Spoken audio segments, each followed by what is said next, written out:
చూడండి, ఈ ఎడారిలో ఈ మేకల కాడ, ఈ గొర్రెల కాడ, వీటి కాడ ఈ కుక్కలకి మేత అన్నీ నేనే వేసుకుంటాను సార్.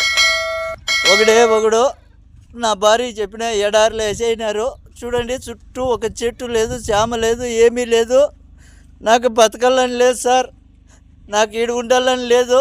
నేను ఎంత చెప్పినా మా భార్య కూడా వినిపించుకోవట్లేదు. ఎవరు చెప్పినా కూడా నా మాట నమ్మడం లేదు. ఆ పావురాలకి, ఈ కుక్కలకి అన్నిటికీ మేత, మంచి చెడ్డ అన్నీ చూడాలి. ఒక్కొక్క రోజు వాళ్ళు వచ్చినారంటే నైట్ 3 అయినా నిద్ర ఉండదు, 4 అయినా నిద్ర ఉండదు సార్. కోళ్ళకి, ఇక్కడ బాతులకి, ఇట్లా కోళ్ళకి అన్నిటికీ మేత చూసుకోవాలి. చెట్లు వచ్చేసి 2 కిలోమీటర్లు ఉన్నాయి సార్. ఆవిడికి నీళ్ళు ఎత్తుకుపోయి పోయాలా, క్యాన్లతో నీళ్లు మోసుకొని పోవాలా. ఈ జనరేటర్లు ఒకటంటే ఒకటి పని చేయడం లేదు. వాళ్ళకి చెప్తే వాళ్ళు కనీసం పట్టించుకోవడం లేదు. మొన్న మోటార్ చెడిపోతే మోటార్ కూడా కనీసము రిపేర్ చేయించుకొస్తానని ఎత్తుకుపోయినాడు. ఇంతవరకు తేలేదు సార్. నీళ్ళు క్యాన్లు మోస్తానన్న రోజు ఒక మోటార్ పని చేస్తుంది, చెప్పినా కూడా వాళ్ళు చెవుల్లోకి వేసుకోవడం లేదు. చూడండి, ఈ పావురాలు, ఈ బాతులు, వీడికి అన్నిటికీ నీళ్ళు పొద్దున్నుంచి మోయాలా, అన్నీ చేయాలి సార్. నేను ఒకటే, నా వల్ల కావడం లేదు. ఎండకి సుస్థి అయిపోతుంది. ఇక్కడ పట్టించుకునే వాళ్ళు లేరు. ఇప్పుడు ఆయన వచ్చి 3 రోజులు అవుతుంది సార్.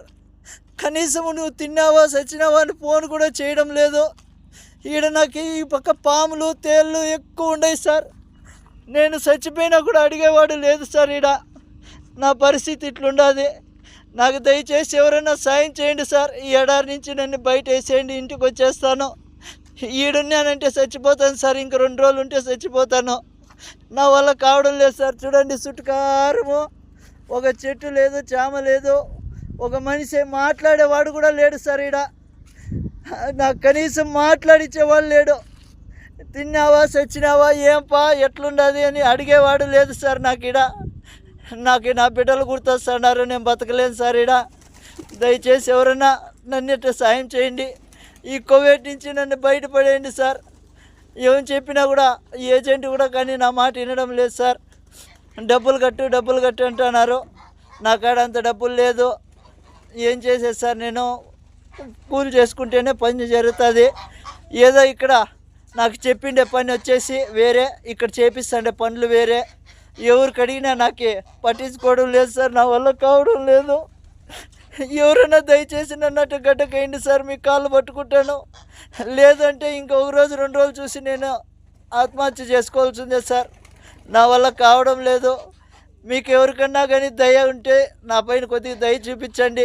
ఎందుకంటే ఇంటికి వచ్చి కూలో నాలో చేసుకునైనా బతుకుతా, కానీ ఇక్కడికైతే బతకలేను. నా వల్ల కావడం లేదు సార్. 10 నుంచి సాయంత్రం దాకా ఒకటే పని ఉంటుంది. నా వల్ల కావడం లేదు. కనీసం ఇక్కడ మాట్లాడించేవాడు కూడా లేడు సార్. నా కర్మ వద్దు. ఇక్కడ నేను ఎంత బాధపడతానంటే అంత బాధపడతాను. మా భార్యకి ఫోన్ చేసి చెప్తే, నాకా డబ్బు లేదబ్బా, నేనేం చేసేది, నేను ఎక్కడి నుంచి తీసుకురావాలి అందంటుంది. ఇంకా నేను ఇక్కడ బతకలేను సార్. నా వల్ల కావడం లేదు. దయచేసి నాకు మీద ఎవరైనా దయ చూపించండి సార్. చూడండి, ఇక్కడ ఇసుక తుఫాను వస్తుంది సార్. ఆ రోజు వాళ్ళకి చెప్పినా కూడా వాళ్ళు రారు. ఇసుక తుఫాను ఉంటే రారు వాళ్ళు. ఈడ మేత వేయాలా, నీళ్ళు పెట్టాలా. మనిషి చచ్చిపోయినా వాళ్ళకి బాధ లేదు. వీటన్నిటికీ మేత పెట్టాలా, నీళ్ళు పెట్టాలి, అన్నీ చూసుకోవాలి సార్. కాబట్టి ఎవరైనా దయచేసి నా బాధ అర్థం చేసుకోండి.